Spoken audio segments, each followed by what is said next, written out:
You're watching The Advocate on Plus TV Africa. Time to highlight matters for the classroom.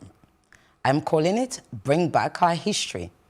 Just last week, writer, journalist and culture critic Molara Wood put aside her schedule to educate some young Nigerians home and abroad about how Nigerian and African music has been dominating the world stage from time immemorial.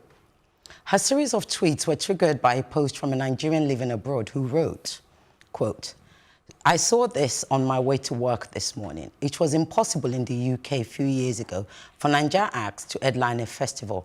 Proud of wiz-kid."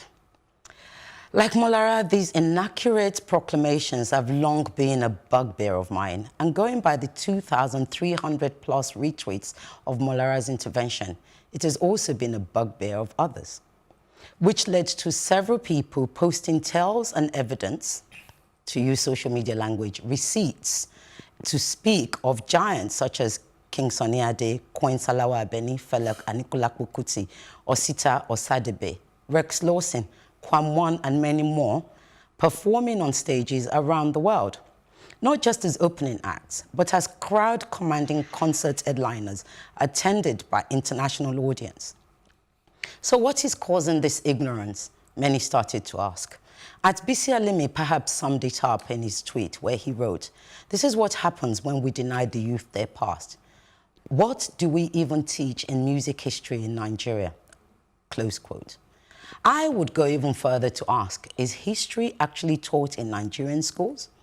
Regular viewers of this program will know that it is a topic I've bemoaned in a previous episode, that in reference to the absence of the Biafran War in our history curriculum. So my message today is directed at the government, in particular to the following stakeholders: Minister of Education, State Governance, Permanent Secretaries of Education, Commissioner of Education, JAMB, WAEC, and others too numerous to mention. Bring back our history and make it mandatory, a mandatory subject for primary 1 through to secondary school certificate. And just watch how one simple act can empower and change the mindset of a generation positively. To quote Molara Wood, "The ignorant kill their own gods."